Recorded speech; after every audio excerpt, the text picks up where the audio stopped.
Demek bizde keyinki суроо 42 суроо экен. Ооба, 42. Ошо 42 суроодо кичине жазылганда ката кетип калыптыр, ошону оңдоп койсоңор. Бизде баштапкы баа берилген эмес да, бизде баштапкы баа $100 эле да. Бул 100%. Баштапкы баа деген мындай азай элек да, көп элек дагы да, мындай ошомойдон турат да. Эми карайбыз. $100, эми билебиз, 100дун, мисалы 100дун 20% 20, 100дун 1% 1 деген 100дүк эң оңой процент. Ошондо 100дун берде 35%ке кымбаттатайлы да. 100дун 35%ын тапсаң, берде x барабар анча окуат, бизде 35 окуат. Эми ошондо 35%ке кымбаттаткандан кийинки баасы канча окуат? 135. Туурабы? $135 болуп калат экен да. 35%ке кымбаттатып сатса. Демек бул бизде эми кайра жаңы баа келип чыкты да. Жаңы баа канча окуат? Кайра 100% болуп калат, Жаңы баа келип чыкты, кайра 100% болду. Эми эмне кылыш керек? Сатып түгөттү, эми арзандатыш керек болот да. 20%кечи. Ал эми 135-ин 20%ын табайлы да. Канча сом арзандатат экен, Ошондо бер x болсо, каршы көбөйтүү ыкмасы аркылуу эмне табып койсок болот, 100x барабар 135 көбөйтүлгөн 20. Кыскартып салсак, эки жак 20га бул жерде 5x калат, ал бул жерде калбайт, 1 эле калат. Ал эми x барабар 135 бөлүнгөн 25 барабар биз анча окуат? 27.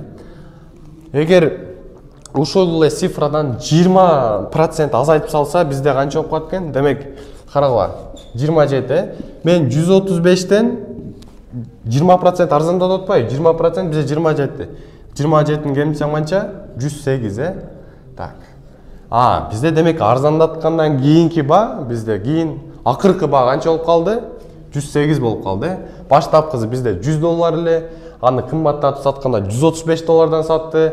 Кайра скидка кылганда $135 $20 скидка кылды, арзандатуу болду. $20 арзандалса, ошол эле баадан 27 болот экен. Ал эми баштапкы акыркы баадан арзандатуудан кийинки бааны кемсең 108. Демек бизде жооп А. Суроонун бир тууралап койсоңор,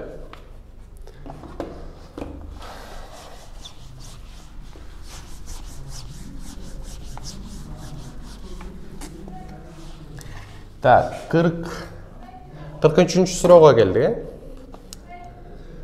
Так, мындай узун суроолорду жазып отурбайбыз, доска. Жазсам ушунчалык көп убакыт кетип калышы мүмкүн.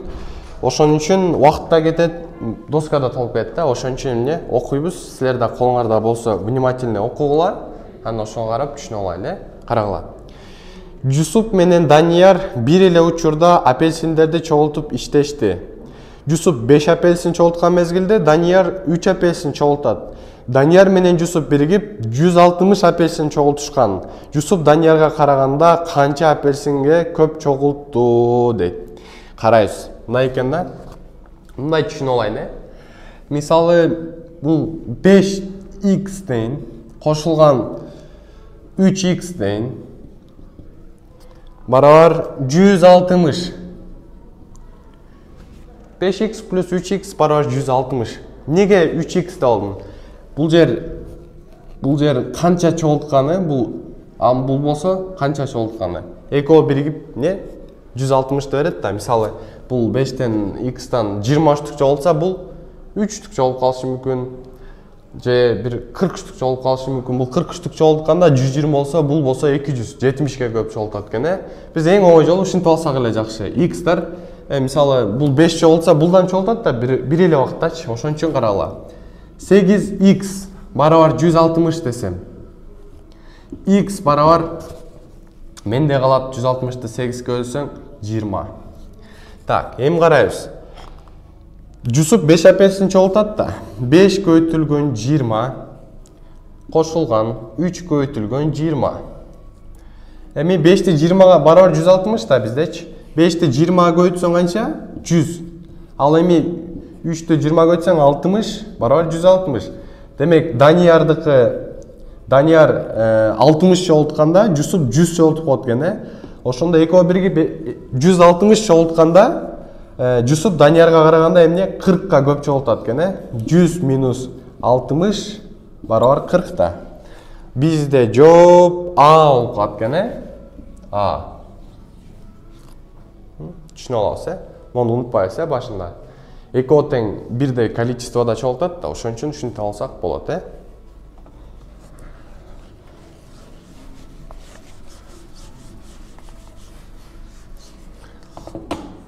Так, карайбыз эми 44.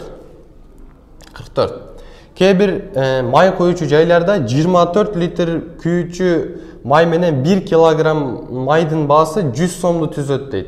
20 литр күйүүчү майдын жана 1 килограмм майдын баасы 90 сомду түзсө, 1 килограмм майдын баасы канча сом дейт. Эми бун логический жол менен деле чыгарсак болот, бирок эң жакшысы системага салайын деп чечтим да менчи. Мындай дейт. 24 литр кошулган 1 килограмм май дейін, bir май деп алайын, барабар бизде канча 100 экен. Ал эми 20 литр кошулган кайра эле 1 барабар бул 90 экен. Системага салып буга минус берсем, так. Бул да минус болуп кетет, экөөнү кошуп берсем, так, 4 литр барабар канча 10 болуп калат, Демек 4 литр май бул 10 сом болсо дейт. Эми карайбыз. 20 литр 10 сом болсо 20 литр канча болуп калат? Буну 5ке көбөйтөм да. 4 литр көбөйтүлгөн 5 барабар 10 сомду да эмне 5ке көбөйтүп коем да, көбөйүш үчүнчү.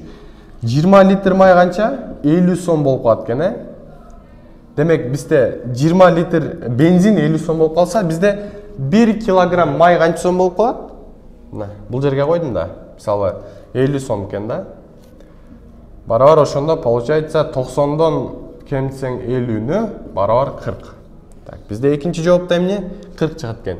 Демек 1 килограмм майдын баасы бизде 40 сом экен. Бизде жооп В. Мен мындай эле алып алдым да. Бул жер 24 литр, бул кайра эле 1, бул кайра эле 1 да. Бул 24, бул 20 болуп калды. Демек 4 литр майдын баасы 10 сом экен деп эле түшүндүм да. Так, 10 сом экен. Неге дегенде буга 4 аз да. 4 литр майдын баасы 10 сом болсо, 20 литр болуш үчүн не кылам? 20 литр бар да, 5ке көбөйтсөм 50 сом экен, бул 20 литр 50 сом болуп калыптыр. Так, 20 литр 50 сом болсо. Так, анда бул 20 литрден будан 50 сомду алып салсам, бизде 1 килограмм майдын эле баасы калат, 40 сом. Ошондо жооп болуп калат экен бизде ВС.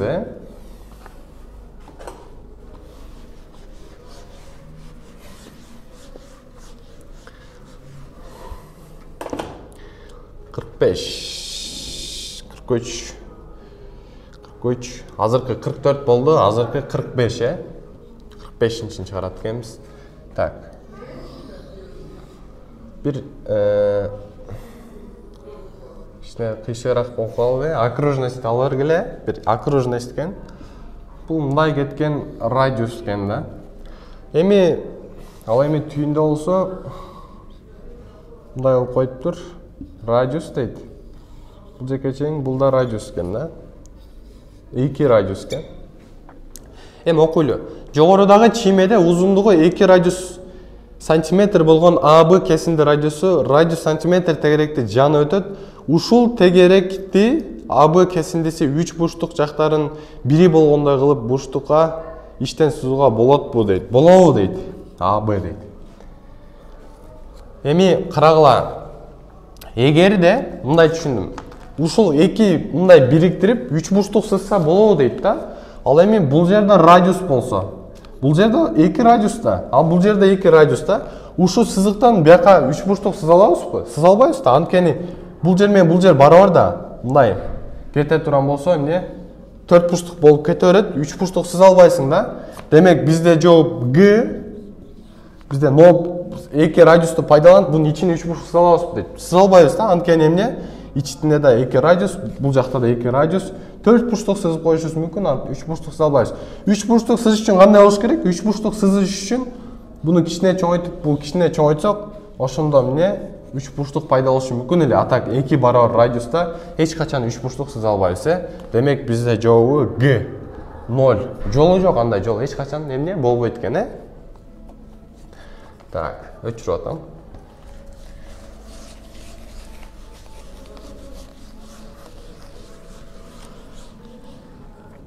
Так, кийинки суроо канча? 46. 46 дейт. 46 эмне дейт?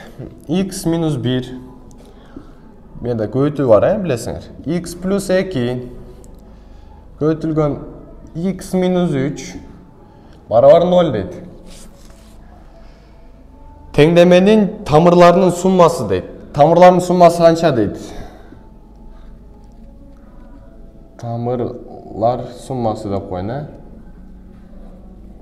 Суммасы канча? Эми бул 0 экен да. Карагыла.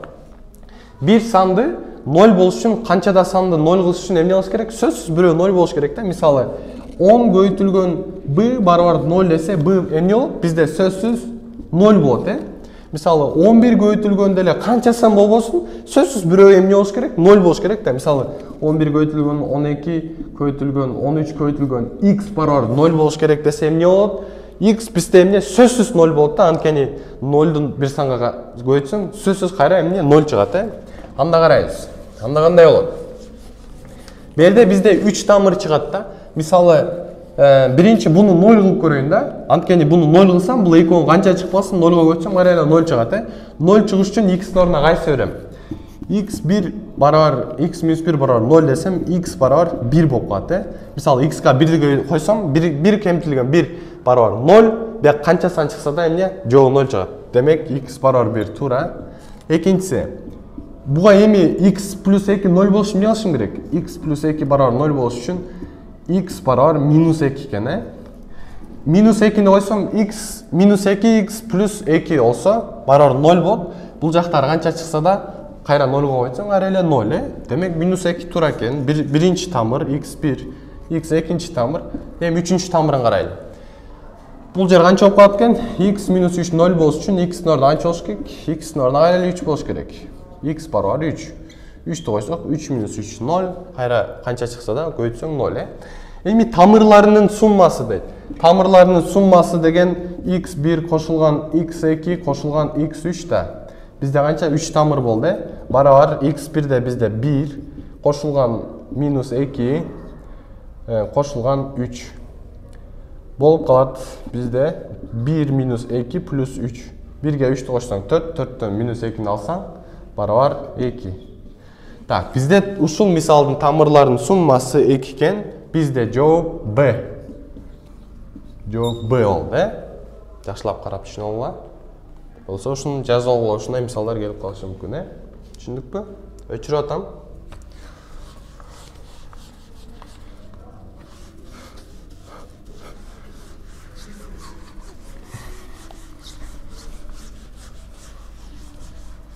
Так.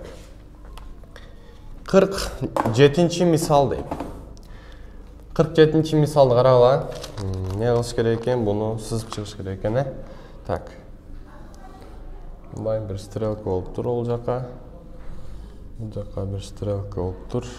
Бул жака бир стрелка кетиптир. Так, x дейт бул жак. Бул жак y дейт. Ал эми бул жак z. Эми биз ушундай мисалдар чыгарганда эмнени билебиз? Ар дайым бул жактары плюс жагы. Так, ушул жерге эмне сызылыптыр? Y бул жака кетсе, x бул жака кетет да, туурабы? Ушунун ичине так. Бир фигура береттир, бул жак.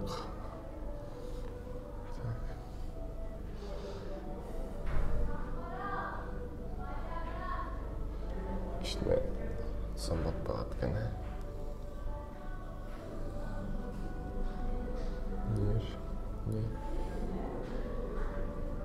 B çektiken. Ал эми бул жер A экен. Так, бул эки чекит берилиптир. Бизде эмне дейт? Цилиндр 3 көлөмдүү декарттык координаталык системада орун алган дейт. A жана B чекиттери дейт. A барабар 0 2 0 экен. A барабар так, x та 0 экен. Y та 0 экен, жак y та 2 экен, z та 0 экен, Демек бул жер 2 экен. 2 болсо бул түйүндө тегеректин аянты эмне болгон болот? Радиус 2 экен да. Демек радиус таап алдык. Так, B чекиттин координатасын карасак, бул жака 2 экен, z де 0 экен, так, y да 2 экен, ал эми x да болсо, так, z де болсо 3 экен, так. Бул 3 деген h деген, бийиктик экен. Координатаны карап, берилиштерин карап, мен бийиктиги менен радиусун таап алдым. Эми буну карагыла. Не дейт? Көлөмүн тапкыла дейт да. Көлөмүн тапкыла дегенде биз сразу эмне? Бул цилиндрдин көлөмүн табыштын формуласын эчтешибиз керек. Формуласы кандай? Пи r квадратта көбөйтүлгөн h. H бул бийиктик, бул радиус. Көлөмүн карайбыз. V барабар радиус бизде 2. 2-нин квадраты көбөйтүлгөн пи көбөйтүлгөн h бул 3. Барабар 4. 4-кө 3-тү көбөйтсөң 12. 12 пи экен, Так, bizde cevap bunun kölömü 12 pi iken. Bizde cevap G. Düşündük mü? Formulanı жазабы обязательно. Сөзсүз. Формуланы жаттагыла. Сөз келет бул формула. Өчүрүп атам.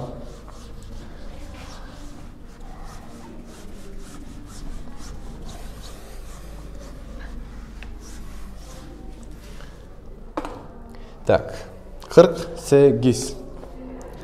48'ti de мен окуп атканда өзүңөр да внимательно укугула же өзүңөрдүн астыңарда тестти окугула, карагыла. Эгер топчу жасоочу автомат машина тынымсыз иштесе, y минутада x топчу чыгарат, анда канча убакыт тынымсыз иштөө менен бул автомат машина z топчу чыгарат? Карайбыз. Ушул жерде бул минута менен берилген, бул жерде да кичине каты бар экен. Бир саатта канча топчу чыгара алат деген эле суроо болуш керек да. Саатта канча чыгарат? Азыр бизде мындай пропорция түзүп алайлы, карагыла. Y минутада бул x топ чыгарат экен да. Y минутада x топ чыгарат экен. Анда дейт канча убакытта дейт. Канча убакытта деген канча саатта десең болот. Мисалы саатта деген бул жер 60 да. 60 деп эле бул жерде мындай деп коюн. Суроо белги коюп коюн. Ал эми бул жерде z. Эми биз эмнени табышыбыз керек? Карагыла. Так. Биз бул суроо белгини табышыбыз керек да. Суроо белгинин ордуна эмне k деп коюн. K'ны табышыбыз керек. Жок, суроо белги мойдон калсын. Ушундай пропорция түзүп алдык да. Суроо белгини табыш керек. Ошондо y көбөйтүлгөн y көбөйтүлгөн z бөлүнгөн x бул жер суроо белгиси болуп атат да. Анан бизде суроодот. Канча убакытта z топчуну канча убакытта чыгара алат деген жерде биз эмне саатты коюп коебуз. Демек 1 саатта канча минуты бар? Так, буну саатка айландырыш үчүн 1/60 кылып коебуз. 60ка бөлөбүз да буну. 60ка бөлсөк кайра болот. Мисалы бөлү 60 дейин десем, кайра эмне алмашып келет дагы y көбөйтүлгөн z бөлүнгөн x көбөйтүлгөн 1 бөлүнгөн 60 болуп калат да. Демек бизде y көбөйтүлгөн z бөлүнгөн 60x. Так, демек бизде жооп бул экен, Ушундай жооп кайсыда бар экен? Жооп А. Пропорция жолу менен чыгарсаңар оңойлуу болуп калат, Бул суроо белги деген биз именно ушул жерди табышыбыз керек да. Мисалы 1 саат деген сөз да, 1 саат деген бул 60 минутта,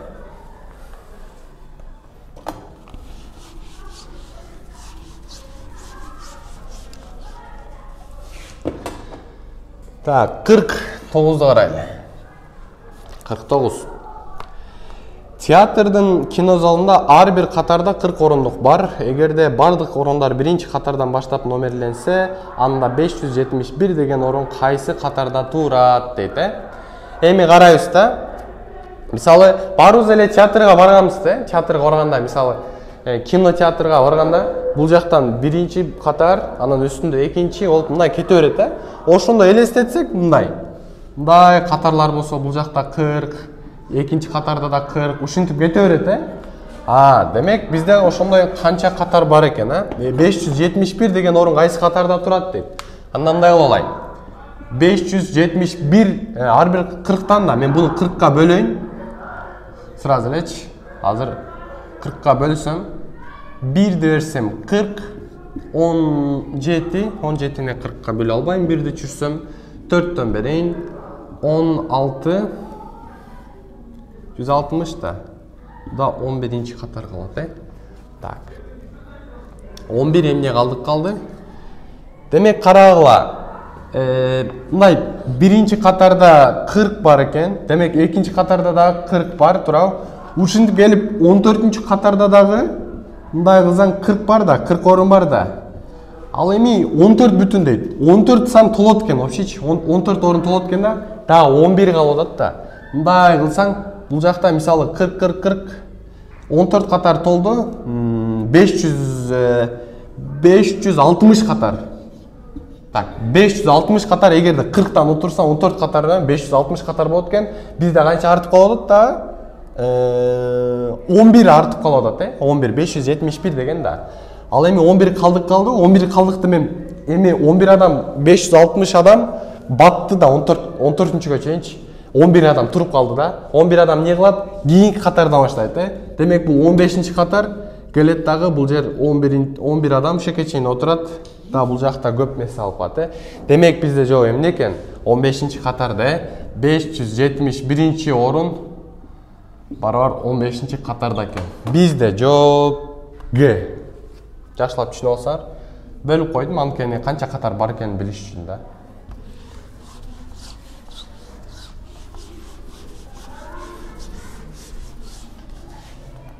Так. 50-чү суроону чыгаралы дейт. 50ге келип калыппыз, Так. Эгер дейт. Эгер 0.2 жок. Эгер 1 чоң 0.2а булдан чоң 2 болсо, анда төмөнкүлөрдүн кайсынысы туура дейт, Кайсынысы туура дейт. Биз буну эмне кылып жүрсөк болот? Буну биз 5ке көйтүрөлү, 5кечи. 5ке көйтүрсөк кандай болуп калат? Мындай кылайын, эми 0.2 да буну 1ге алып келип алышым керек да. Мындай ойлойм, 2ге 3кө деле көйтсөм болот, мен бирок жоопторун карасам, бияк 10 болуп турат, бияк 5 болуп турат. А мен ойлодум, 5ке көйтсөм, 0.2-ни 5ке көйтсөм 1. Демек менде канча? Чыгып калат экен дедим да. Бул жакта эмне кылдым? 5ке көйтүрдүм, 5ке көйтсөм, бардык жагын 5ке көйтүшүм керек да.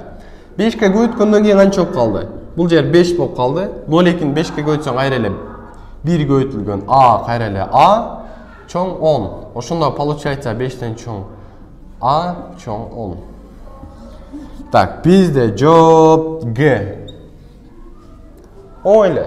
5ке көйтүп койдум, 0.2 эмне? Бүтүн санга алып келип алдым да. Ал үчүн бир жагын 5ке көйтсөм, демек равновесияны кармаш үчүн баардык жагын көйтүп чыгышым керек да. Ошон үчүн Г. Жооп Г bizde.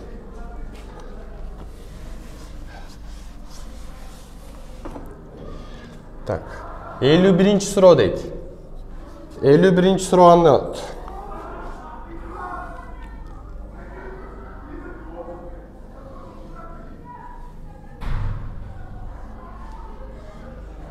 Так, 51-ci sırada A, B, C, D deyt. Bul yerden ketiptir. B, A, bul yer C deyt. Hem karayız. Biz emniyeni tap kıla deyt. Bul ABCD parallelogram deyt. ABCD paralel koyun. Parallelogram degeni mындай. Эки жактары эмне? Бардык жагы бири-бирине эмне? Параллель деген сөз да. Эми карайбыз. Бизде суроо эмне экен? Бизде суроо B бөлүнгөн C-ны тап дейт. B бөлүнгөн C-ны тап дейт да. Эми мындай карасак, карала. Эгер мындай болот. Биз биринчи B-нын ордун таба алайлы да. B-нын орду кандай болуп калат? B-нын орду мындай кылсам бул параллель да. Мындай Z турул менен болсо, бул жер A болсо, демек бул жерде деле B дебейле, бул жерде деле A деп жазып алсам болот да. Турабы? Эми карайбыз. C. Эгерде биз параллелден мондай теорема өткөнбүз эстесек, эгер бул жагы менен эмне бул жагы барабар дегенчи. Ошондо c барабар 2a барабар экен да. Туурабы? c барабар 2a, b барабар жөн эле a. Эми бизде эмне b бөлү c оңой эле. b бөлүнгөн c барабар a бөлүнгөн 2a деген сөз да. a менен a кыскартса 1 бөлүнгөн 2. Так, жооп бизде v. Бул жерде эмне кылыш керек? Главный параллелограммдын эмне касиеттерин билиш керек. Бул жагы менен бул жагы барабар. Ал эми бул жакта бурчу менен z рул деп коет. Z эрежесине байланыштуу. Бул жак a болсо, демек бул жер b эле, бул жакта a болду. Ошондо b барабар a-га барабар болсо, c барабар 2a-га барабар болду. Жаңы теореманы жазууга бул жак менен бул жагы параллелдин эмне барабар болот экен. Демек жооп бизде v чыкты.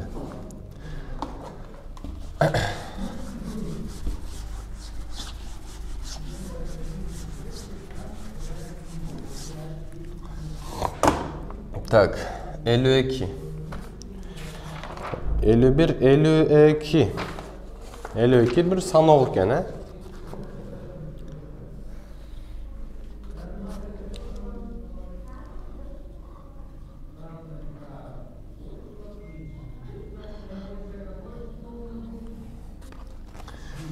Эгер дейт A жана B сандары сандык түз сызыкта жатса, төмөнкүлөрдүн кайсынысы туура деп эсептелинет дейт. Карайбыз, 1 де карайбыз. Биринчини карайлы. A көбөйтүлгөн B 0дон кичине дейт. Карагыла. A бул 0дон кичине жакта болсо, A бул минус сан экен, ал эми B болсо плюс сан экен. Минус сан көбөйтүлгөн плюс сан. Мисалы бул минус 1 десем, b плюс 1 экен да. Минус 1 көбөйтүлгөн плюс 1 эмне? Минус 1. Минус 1 0дон эмне? Кичине. Биринчи берилиши туура экен. Экинчисин карайлы. Экинчисинде эмне дейт? A квадрат көбөйтүлгөн b 0дон кичине дейт. A квадрат көбөйтүлгөн b дейт, 0дон кичине дейт. Так. Любой минус сандын квадраты эмне болот? Плюс болуп кетет. Мисалы, бир канча болбосун, мисалы минус 1 деп атпайсызбы? Буну квадрат кылсаң, кайра эле 1 да. Квадрат буну плюс сан кылып коет. Демек, булда плюс сан, булда плюс сан. 2 плюсту көбөйтсөң эмне? 0дон чоң болуш керек да бул жакчы. 0дон чоң да. А бул жерде 0дон кичине деп берип коюптур да, эч качан кичине болбойт. Демек, бизде экинчи туура эмес экен, Бул болбойт экен экинчи. Үчүнчүнү алайлы. Üçüncü kандай deyit? A minus B 0'dan kişine deyit. A minus B tak. 0'dan kişine deyit. Karayız. A özü minus san bolsa, al minus sandan dagı minus sanda kemtirsen, misалы B minus 1 de atpayız bu. A özü minus 1 bolsa, kemitilgen plus 1 kayra ele minus 1 bolsa, minus 2 olup kalat. Demek, bir som karşısın bolsa, daha bir som karşı alsa, minus 2 som olup kalat degen ses da. Bu minus 2 deydi. Minus 2 emne? Tura 0'dan kişine san. Tura eken bul. Demek bizde birinci beriliş menen üçüncü beriliş tura eken. 1 menen 3 bizde cevap A eken. Sanağında bir jak plus bir jak minus. Koyup bölüyle emne? Plus ve minus sanların ortasına alıp yazıyla koydum.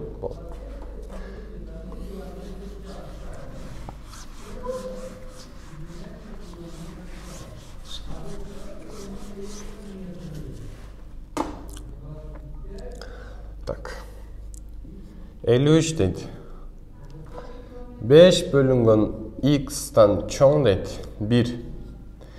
Barabarsızlığın kanaattandırgan en kiçine bütün san bul deydi.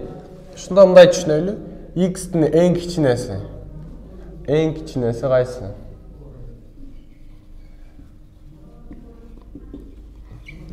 Мындай жерде биз кээ бир жерде орутта варианттарды карап иштеште мындай туура нерсе болуп калат да, варианттар менен иштегенде да баатыраак чыгарабыз да. Бул жерден буну бияка өткөзүп отурбай, эмне варианттарын эле карап коелу. Мисалы А вариантын алайлы. А варианты 5 дейт. X ордуна 5 койсом, 5 бөлүнгөн 5 кайра эле 1 бирден эмне чоң эмес. Демек, бул жер 1 чыгып калат экен да барабар. Бул жер 1 болуп калса, 1 менен барабар, чоң эмес. Демек, А туура эмес экен. Б'ны карайм. Так, Б'да карасам 4 дейт. 4 дейт. X'тин эң кичине майнус деген да. 4, 5, 4 көрсөм, о, 1ден чоң. Бул пока что канааттандырат деп турайын. Так, эң кичинесин алышым керек да. V. Минус 1 дейт. 5'ti минус 1'ge бөлсөң, минус сан болот да, минус сан 1'ден эч качан чоң болбойт. Бул да туура эмес. Демек Г'сын алам. Г'сы 1 дейт. Г'сы 1. 1. Так. 5'ti 1'ge бөлсөм, кайра эле 5. 5 1'ge караганда чоң, Анда эмне? Болуп тура экен. Бизде Б менен Г туура болуп калды. Ал эми Д'сын карайын. Д'сында болсо 0 дейт. 0'ды любой санга бөлө аласың, бирок любой эле санды 0га бөлө албайсың. Жок нерсе, бул чыгарылган теорема, эч бир санды 0га бөлө албайсыңар да, чыкпайт барыбар. А так бул да болбойт. Бизде 1 менен 4 калды. Демек берилишин окусак, x эң кичине мааниси дейт. Эң кичине мааниси бизде 1 эле болот, x-н ордуна эң кичине 1 да 4 койсок, x караганда чоң. Демек бизде эң туура жооп бизде Г болот экен, демек жообу Г. Түшүндүкпү? Так. Кийинки суроо 54 дейт. 54 дейт. Эгер f of x функциясы x санынын 3-ün дейт. f of x дейт. Бизде f at x дейт. f of x деп алам мен. F'тин x-инчisi барабар 3x кошулган 2 дейт. X-ка кайсы санды берсең да, бунун ордуна ошону чыксаң, бул функциянын бир функция аткара турган бир нерсеси да, формула катары. X-ка кайсы сан берсең, демек бул жакта чыгат. Буну түшүндүм. Демек f of 2 f 2x плюс 1-ди канча дейт? Ушуну таап койгулачы дейт. Бизде оңой эле, мисалы f 2x плюс 1 десең, x-дин ордуна ушуну эле коюп коем, 3 көбөйтүлгөн 2x плюс 1 кошулган 2. Демек бизде f-тин 2x плюс 1-и барабар 6x плюс 5 болуп калат экен. Мындай карасаң, 6x плюс 5 деген эмне? Вариант жок экен, Не кылабыз? Эми карайбыз. f of 2x 1-ди кошуп койгола дейт да. Анан мындай кылып алсам болобу? Мисалы, мен B вариантын карайынчы, B вариантын. B вариантында мондай берилиптир да. Так, 3 көбөйтүлгөн f at x плюс 2 дейт. Бул жакка келди да, туурабы? Карасаңар, f at x бул 2x плюс 1. Туурабы? Бул жерде көбөйтүү бар да. Демек, буну f at x-н ордуна бул келди. Тура. Ал эми буну 3-кө көбөйтсөң, бул да келди. Бул f at x бул 3x плюс 2 да. 3x плюс 2 да. Так. Бул келди. 3x плюс 2. Бер 3x плюс 2 десем так. Так, Б'сын коюп көрсөм болбойт экен, Б'сын өчүрөйүн. Так, демек Б'сын коюм келбеди мен. Кандай десем, Б'сы туура келбей калат экен. Анда мен мындай жакындаштырайын дагы, мен D'сын карайын, D вариантын карайын. D варианты эмне дейт? 2 көбөйтүлгөн f at x дейт. Барабар кошулган 1 дейт. Так, келбей калды. f at x'ти карасам 3x плюс 2 экен. Анда 2 көбөйтүлгөн 3x плюс 2 кылсам, бuyakta плюс 1 дейт. Ушуну чыгарып көрөйүн. 6x плюс 4 кошулган 1 барабар 6x да кошулган 5. Менде кайсы? D-нчи вариант туура келет экен, D-нчи вариант кантип туура келди? Анткени, D-нчи вариантты коюп көрсөм, f at x буну алып келип бул жакка койсом, буну көбөйтүп чыксам, кайра эле буну берди да. Демек бизде жооп D экен. D. Кээде ушундай жерде кичине логиканы жүрүш керек, кемтип бөлүп чыгарыш керек, варианттарын да коюп көрүш керек да. Мен азыр көрдүңөр, биринчисине G-сын коюп көрдүм, чыгабы деп. Жок, Б'сы чыкпады, так. Анда D'сын коюп көрдүм да, эгер жакындаштырып, D'сы чыкты, Демек туура жооп бизде D экен.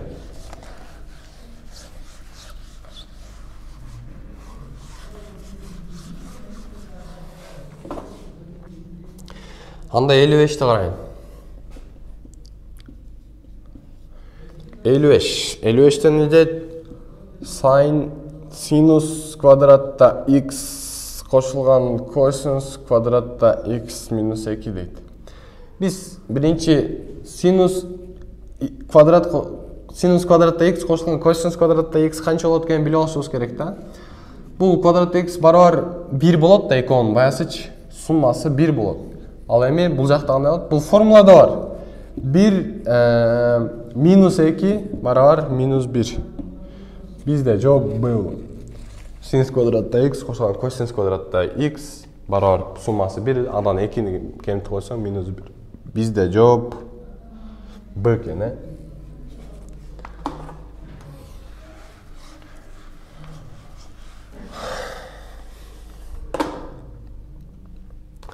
Так, 56-да мен мындай чоң экен, буну жазып отуруштун кереги жок. Астында силерди окуп отурушуңар жакшы болот дейт.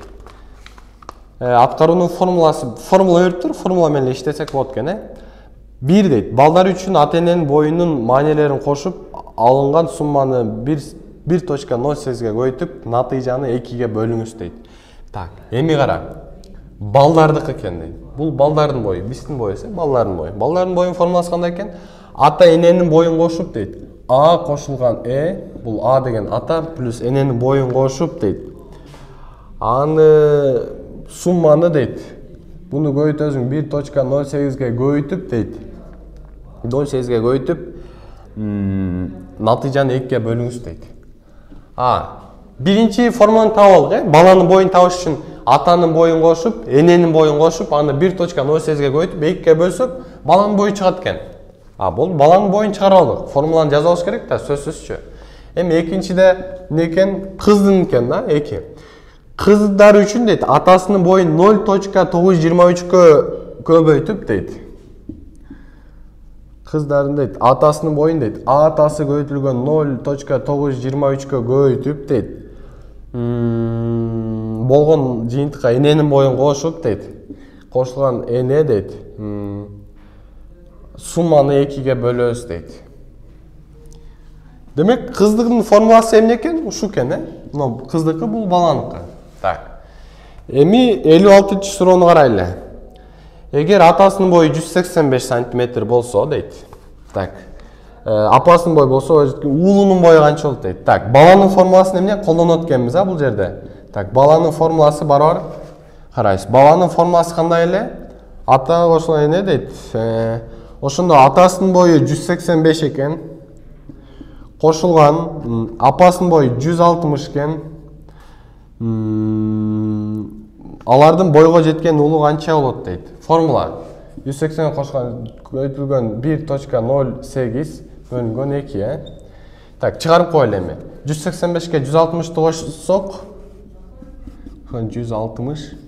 Так, 5, 4, 1 бөлүндө 2, 3.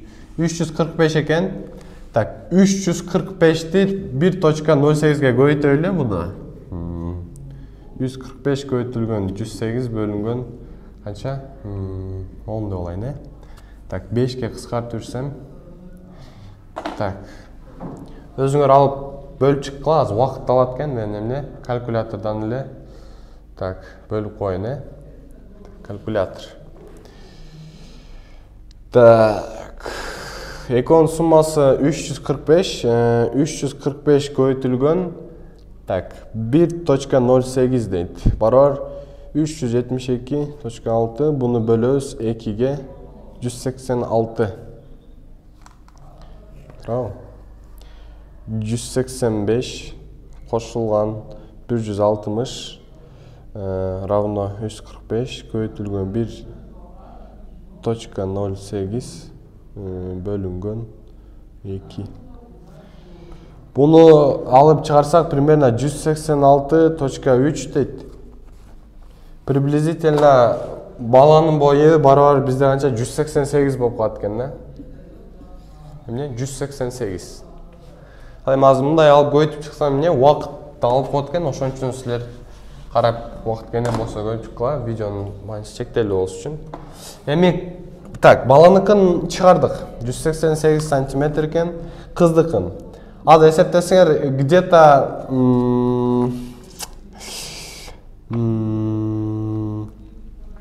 где-то 186.2 жарым чыгып калат да, ошо менен барып 188ге тегерек деп койдум да. Эми кыздыкын дейт. Кыздыкы дейт. Негизи кыздыкын карасак, кыздын бою берилиптир бизде. Кыздын бою 167 сантиметр, анын атасынын бою 180 сантиметр болсо дейт. Так, барабар 180 сантиметр көбөйтүлгөн 0.923 болсо кыздын апасынын бою канча дейт. Кошулган бөлүнгөн 2. Так. Буну кандай кылабыз? Бунда теңдеп алсак, энени өзүң калтырайлы. Так, эне барабар дейин. Так. Эне так. Буну бул жакка көбөйтүрөйүн. Көбөйтүрсөм 167-ни 2-ге көбөйтсөң 320-7-ни 2-ге көбөйтсөң 14. Так, 334 болуп калат экен, Ошондо мындай болуп калат экен да, 334 барабар 180 көбөйтүлгөн 0.923 кошулган эненин бою. Так, бизде эми эмне кылыш керек? Булдан буну эле кемитип койсок эле эмне эне чыгып калат экен, Бул жакка жазайын. Так. Уланды дейин. Бул жаккачы. Эне барабар 334 кемитилген. Так. 180-ди, бу эконун көбөйтүндүсү коюн. 180-ди 0.928-ге көбөйтөлү. Так. 180 көбөйтүлгөн 0.923. 166 14 дейт. 166 14. 166 14. Нер көбөйтүндүсү 166 так 14 экен. 166 14 экен. Ичин көбөйтүндүсү. Демек, будан кемитип коебуз 166 14-тү. 334-төн 166 14-тү эмне кемитип коет экенбиз, Так. 334 кемитилген 166.14. 167 86 дейт. 167 86 дейт. 167.86. Так. Карала. Формуланы эле колдондук. 180-ди койдук атасын орда көбөйттүк, аны 2-ге бөлсөк, буну көбөйттүк. Бу эненикин чыгарып алыш керек да. Эненикин чыгарып алыш үчүн буну көбөйттүм да бул жакка кемитишим керек. Ошондо эне өзү калат да. Эне барабар 334-төн эконун көбөйтүндүсүн кемитсем 167.86. Биз тегерек деп алабыз 167. Так. Эненин бою да эмне экен? 167 экен. Бизде жооп Б. Так, кийинки бул 57. Бул баланын бою болсо 56 болчу, бул болсо 57. Өзүңөр карап, айткандарды карап түшүнүп аласыңар, Өчүрүп атам. Мо эки формуланы эле билип алсаңар болду негизи.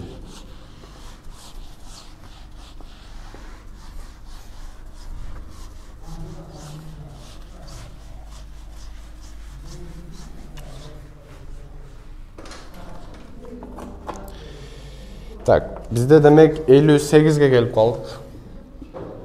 58-ci суроону жакшылап карайбыз. X, Y, Z оң бүтүн сандар дейт. X, Y, Z бул эмне экен? Оң бүтүн сан экен. Оң бүтүн сандар дейт. Эгер X, Y, Z 40 болсо, X кошулган Y, мындай жазайын. X кошулган Y кошулган Z барабар 40 болсо дейт. Z минус X барабар 30 дейт. Так, бизде X-тан чоң Y, чоң Z. Так, карайбыз. Эми мындай. Бул жерде азыр система теңдеме кылсак, кайра узарып чыкпай калышы мүмкүн. Ошон үчүн бизде суроо эмне дейт? Y-nin эң кичине майнеси дейт. Y-nin эң кичине майнеси канча дейт? Y-ди эле таап алабыз. Демек, кайра эле эмне кылат экенбиз? Жоопторун карайт экенбиз, Жоопторун карадык, карайбыз. Мисалы 3-тү коюп көрө турган болсок, Y-га. Y-га 3-тү койсок, бул жер экон X кошулган Z 37 болуш керек да. Демек, бизде эң Y ортончусу болуш үчүн Z алдан да эмне кичине болуш керек экен. Так. Z менде 2 болсо, x 35 деп алсам 35 минус 2 33. Демек буга эмне баш ийбей калат экен, 35 3 алсам да болбоду. Так, мен y-га 4 алайын. 4 алсам 40-тан 4 алып салам да, ошондо менде x кошулган z барабар 36 калды да. Эми карайлы, z-ге мен 30 берсем, x-га мен канчаны берип калам? 6-ны берип калам, Турабы? Так, или x-га 33 берсем, x-га 3 алам. Ошондо туура болуп калат экен, мынакей. Бул карасаңар z-дин ордуна 33 минус x-дин ордуна 3 барабар 30, бул туура болду. Демек x кошулган z 36. Демек бизде y-дин эң кичине мааниси эмне экен? 4 экен. Көрдүңөрбү балдар, кыздар? Карадык. Эмне бул жакты карап чыксам, дагы убактым кетмек. Мен 3-тү коюп көрдүм, 3-тү койсом өзү автоматически эле эмне болбошу билинди, демек мен 4-тү коюп көрөйүн. 4-тү коюп көрсөм чыкты. Менде y-дин эң кичине мааниси деген да. Ал 4-төн ниже болбойт экен, жоопта 4 эле бар экен. Демек бизде жооп Б. Түшүндүкпү?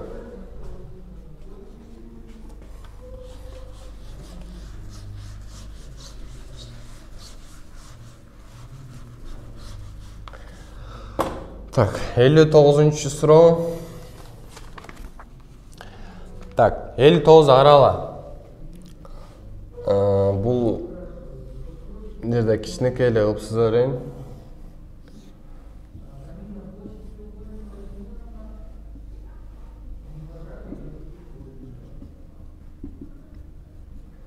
Эми мындай элестетип койгула, что бая депчи, куб депчи. Бул жер мындай кетсе, мындай түштү. Куб экен да. Эми бизде эмне бул жактан, сол жак бурчтан эмне бул жакка бая түшүптүр, сызык түшүп. Мындай бир коробканы эсептегиле. Коробканын башында бурчтан астыңкы бурчка мындай диагонально эмне бир нерсе таяк жабып салыптыр да. Демек бизде мындай формула бар болчу да. Эгер бул жак А болот да, бул жактын баары бирдей да, булар куб да. Кубтун баары жагы бирдей болот да. Эгер ушул сызык табыш үчүн бизде бир формула бар эле. А тамыр астында 3 дегенчи. Эгер бунун жактары А барабар 5 болсо дейт. 5 болсо, мо болсо А тамыр астында 3 деген формула бар болчу да. Ичинен кеткен бир диагоналдын формуласы А тамыр астында 3 болчу. Демек формула эле салып коебуз, 5 тамыр астында 3 болуп калат экен, Анын ордуна 5 деле коебуз, 5 тамыр астында 3. Бизде жооп Г. Түшүндүкпү? Бизде эмне? Эң главный формуланы эле билиш керек экен.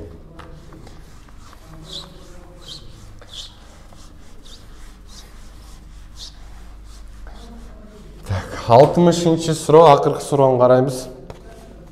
Бир боелгон кубик Рубик бериптир, Бүт жагы боелуптур.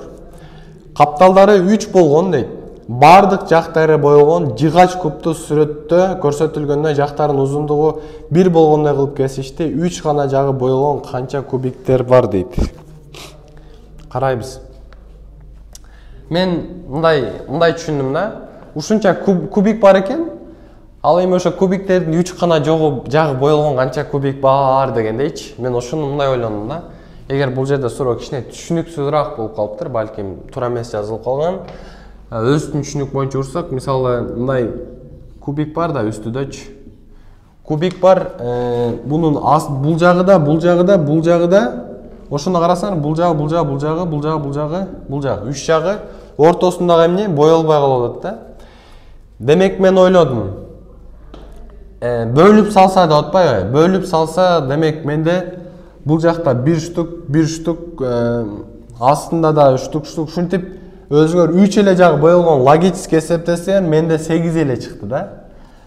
Анткени мына бул жакта мисалы 1, 2, 3 жагы боелгон, наркы жактын 3 жагы, бул жагы 3 жак, бул жагы 3 жак. Демек үстүнкү катарда дейт. Үстүнкү катарда 1 эко бар экен да. Демек 1 эко наркы жагында ортосунда, наркы жагында үстүнө да эко. Демек үстүнкү катарда 4 бар экен, 3 жагы боелгон. Астыңкы катарында деле 4 бар да, ошондо 4 кошулган 4 менде барабар 8 чыгардым. Суроону ушундай эле түшүнүп алсаңар болот.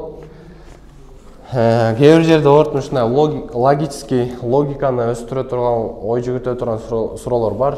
Кээ бир жерлерде вариантын эле коюп койсоңор болот. Ошон үчүн азыр ар бир жазган формуланы түшүнбөй калган сурооңорду жакшылап видеону кайра түрдүрүп көрүп, жакшылап түшүнүп алсаңар болот. Кийинки оорутуңарда чыныгы жартарда ийгилик, жакшылап дайындангыла.